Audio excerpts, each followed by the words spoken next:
Late 1980s. The gym had its own weather. Heat clung to the air like a held breath. Heavy bags creaked and swung in slow arcs, and the floor carried the dull percussion of footwork that had learned not to announce itself. Confidence lived here, not the loud kind, but the settled kind that grows when fear has already packed its bags and left town. Mike Tyson was in the center of it all, gloves off, sweat drying on his shoulders, eyes clear in that unnerving way that made conversations shorten around him. He had finished a round, not winded, not rushed, and said what everyone already believed. No one stood a chance. It wasn't a boast. It was an inventory, a summary of recent evidence. Champions had fallen. Predictions had learned to whisper. The room accepted the statement the way it accepted gravity. The door opened without ceremony. At first, nothing changed. Then attention shifted the way iron filings do when a magnet enters the field. Bruce Lee stepped inside quietly, dressed without announcement, posture relaxed but unmistakably organized. He didn't scan the room. He didn't seek eyes. He watched the floor for half a second, felt the space, and stood where movement made sense. To a casual glance, he looked small for a place built on size. To anyone who understood alignment, he looked exact. Bruce didn't interrupt the rhythm. He waited, listening to the sound of breath settling back into bodies, listening to the room decide whether to notice him. Fighters notice before they recognize. Tyson felt eyes before he saw a face. He turned, assessed quickly, and smiled, not dismissive, not threatened, interested. Someone murmured an introduction. Bruce nodded once. Tyson repeated himself, half amused now, saying again that no one stood a chance. The sentence hung there like a challenge without a target. Bruce didn't contradict it. He didn't defend himself. He asked a question instead, calm and precise, the way questions sound when they aren't trying to win. He asked what chance meant. Was it power? Was it speed? Was it rules?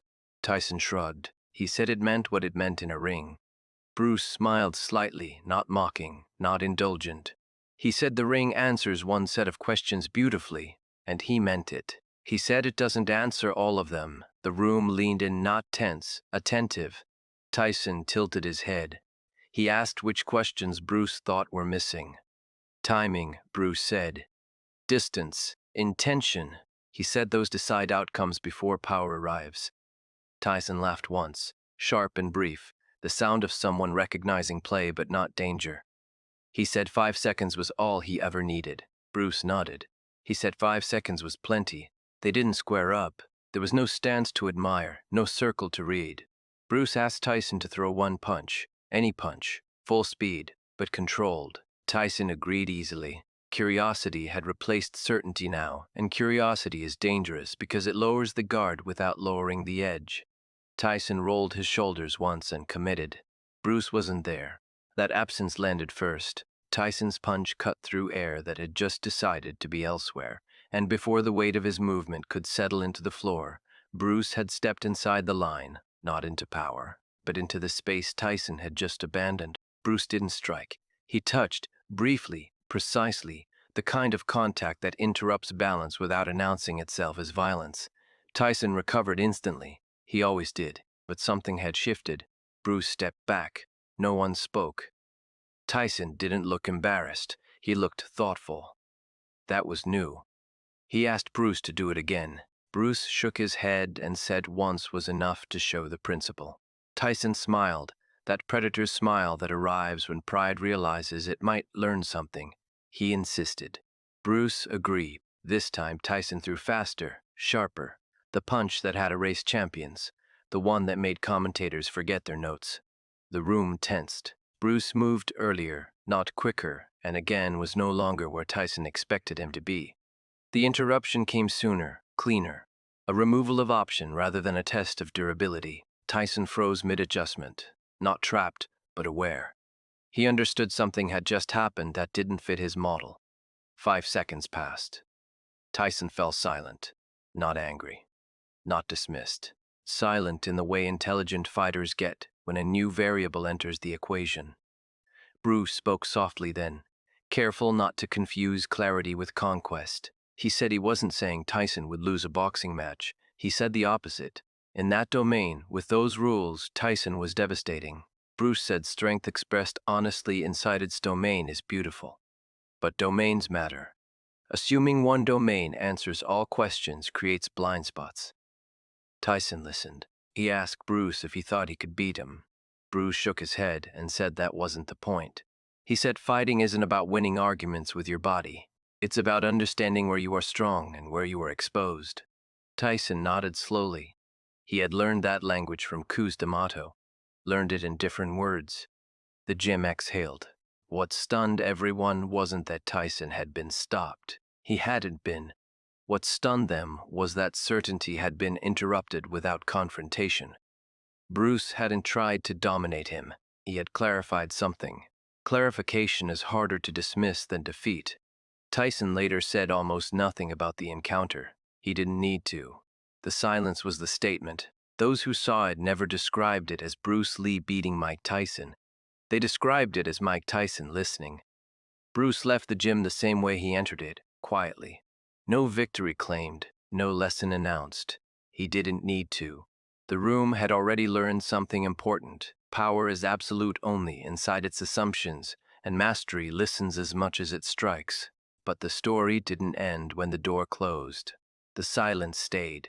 It sat in the corners of the room, in the pauses between rounds, in the way hands were wrapped more carefully. People expected noise to rush back in to reset the room with laughter or bravado, but it didn't. Tyson wrapped his hands slowly, methodically, eyes unfocused, replaying a moment that refused to sit still. Bags stopped swinging. Conversations didn't restart. The gym waited. Tyson spoke finally, not to anyone in particular. He said timing is a weapon, not power. Timing.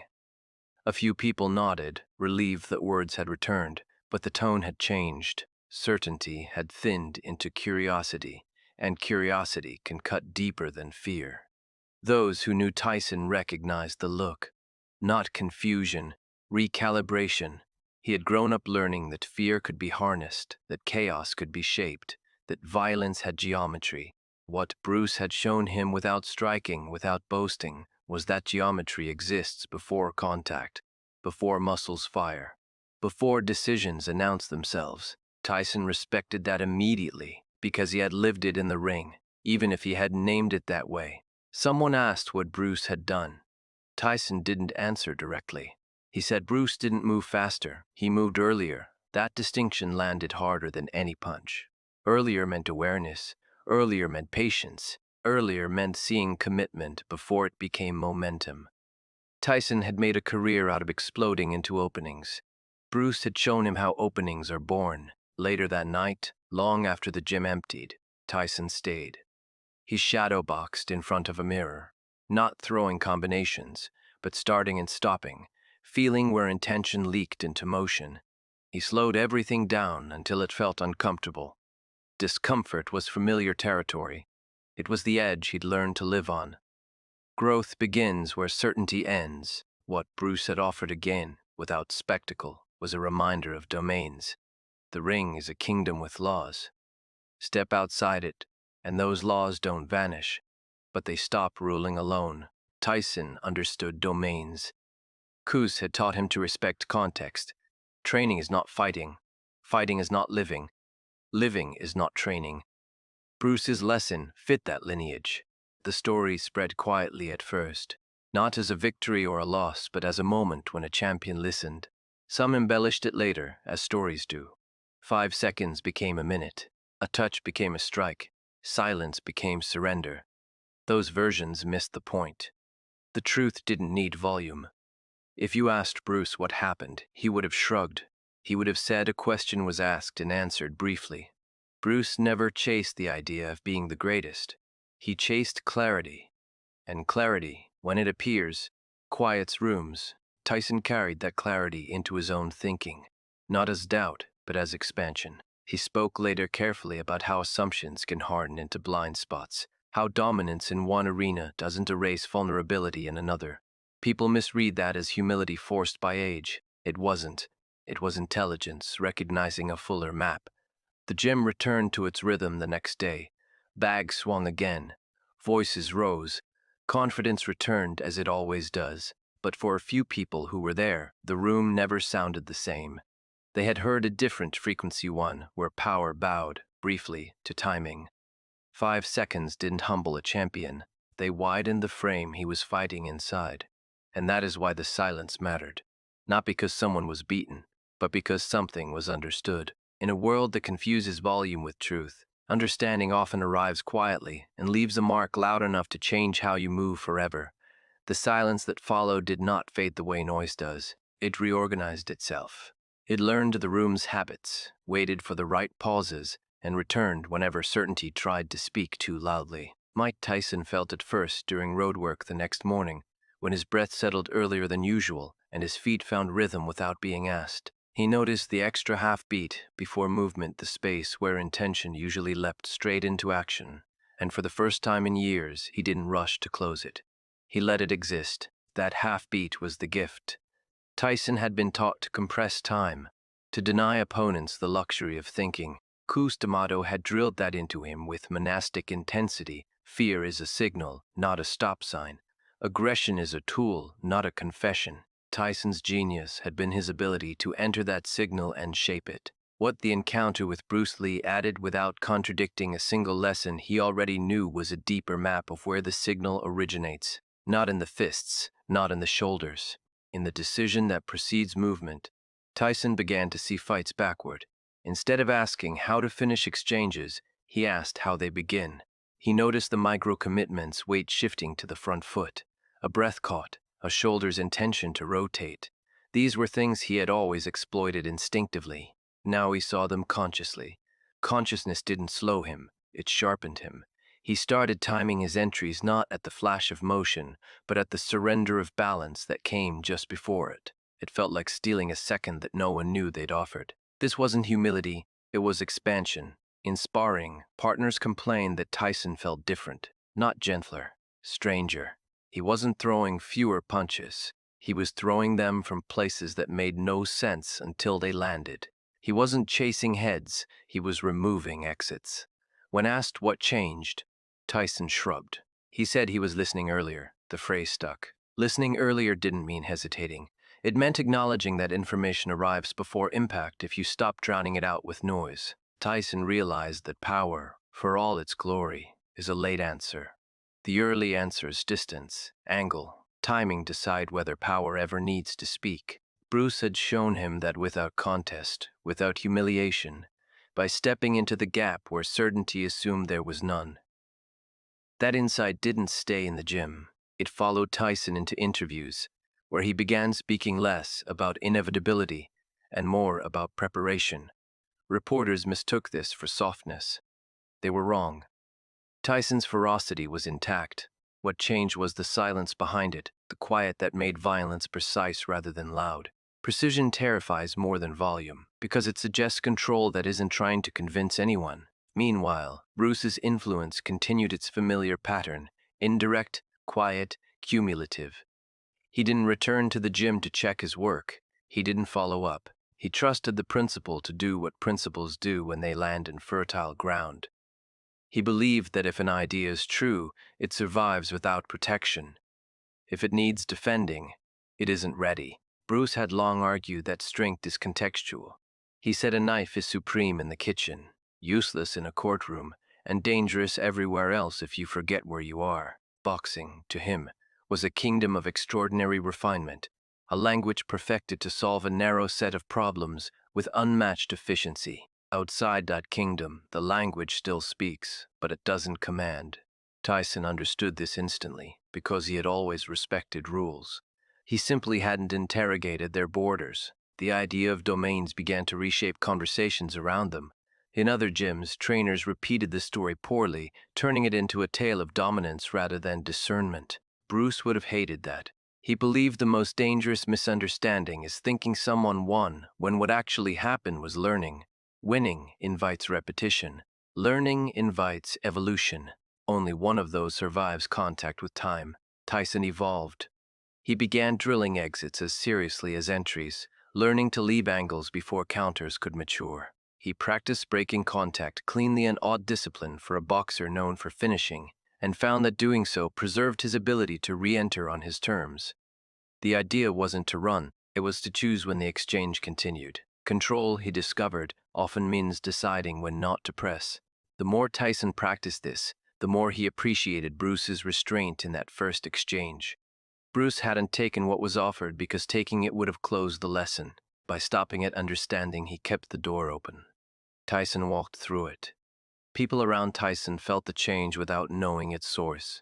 Sparring partners described a sensation of being shepherded rather than chased, herded into spaces that collapsed on contact. Coaches noticed fewer wasted motions, fewer flared elbows, fewer tells. The violence was the same. The waste was gone. Waste is the enemy of endurance. Removing it extends careers. Bruce's philosophy framed this perfectly. He often said that the goal is not to accumulate techniques, but to discard what interferes. Interference is anything that arrives too late. Excess movement, excess thought, excess emotion. When Tyson reduced interference, his style didn't soften, it clarified. That clarity had consequences beyond sport. Tyson began to speak carefully about fear, not as something to overcome, but something to place correctly. Fear mispositioned explodes. Fear positioned early informs. Bruce had taught that fear is an early warning system. Ignore it and you arrive late. This reframing resonated with Tyson's upbringing under Cuss, who had always insisted that fear is fuel. Bruce's addition was that fuel needs timing to avoid burning the engine. The story reached Bruce in fragments. Someone mentioned that Tyson had changed. Bruce nodded. He didn't ask how. He trusted the vector. He believed that when two systems share a principle, they don't need to agree on vocabulary. Bruce spoke of interception. Cuss spoke of angles. Tyson lived both. In conversations with students, Bruce returned to the idea of silence. He said silence is not the absence of sound, it's the absence of noise. Noise is what we add to feel safe posture, bravado, certainty. Silence is what remains when those fall away. In silence, information becomes legible. He warned them that silence is uncomfortable. It invites doubt. Most people flee it. Masters visit it often. That warning explained why the encounter mattered, not because of the personalities involved, but because silence had been allowed to do its work in a place addicted to certainty. Gyms are temples to repetition. They build confidence by doing the same thing better and faster. Bruce respected that. He also knew that repetition can become insulation. Silence punctures insulation. Over time, the myth grew. It always does. People needed heroes to win, villains to lose. They needed a score. The truth refused to provide one. Those who insisted on a verdict missed the architecture of the moment. There was no winner because there was no contest. There was an alignment. Tyson carried that alignment into the ring. Commentators noticed a patience they hadn't seen before, a way of setting traps rather than forcing collisions. He waited not for openings but for commitments. When they arrived, he entered with the same ferocity as ever, only earlier. The results were brutal and efficient, not because power had increased, but because waste had decreased. The audience felt the difference without knowing why. Bruce, watching from a distance, would have recognized the signature immediately. He would have said that expression had become honest. Honest expression doesn't look flashy, it looks inevitable. The larger implication rippled outward. Trainers began talking about intention drills. Fighters started practicing reads instead of reactions. The language changed slowly, unevenly, but it changed. When language changes, training follows. When training follows, outcomes shift. Bruce never claimed credit. He didn't need to. Influence, to him, was a byproduct of clarity, not an objective. He believed that if you tell the truth with your body long enough, others will translate it into their own dialects. Tyson's dialect was different, louder, heavier, but the sentence was the same. Years later, when asked about greatness, Tyson said something that puzzled people. He said greatness is knowing where you are weak before someone else shows you. That wasn't a surrender, it was a map. Bruce would have smiled at that. The encounter's final gift was restraint. Restraint isn't limitation, it's selectivity. Bruce selected not to press. Tyson selected to listen. Those selections preserved dignity and produced growth. Had either man insisted on dominance, the room would have returned to noise and nothing would have changed. Instead, 5 seconds widened a frame. Bruce's philosophy insists that frames matter more than pictures. Pictures impress. Frames decide what can be seen next. The frame of that gym expanded just enough to admit a new variable. Once admitted, variables don't leave quietly. They change calculations. That is why the silence endured. It endured because it wasn't emptiness. It was information. It told everyone present that mastery is not a fixed point, but a relationship between context and choice. It said that certainty is useful until it blinds. It said that power without timing is loud, and timing without power is fragile. But together they speak softly and end arguments. When Bruce left, he didn't look back. He never did. Looking back suggests ownership. He believed ideas belong to whoever practices them honestly. Tyson practiced them. Others would too, knowingly or not. 5 seconds did not diminish a champion. They sharpened him. And in a culture obsessed with domination, the sharpest change is often the one that arrives without a bruise quiet enough to be missed by those who need noise, clear enough to be kept by those who don't. That is why the room fell silent, not in defeat, in recognition.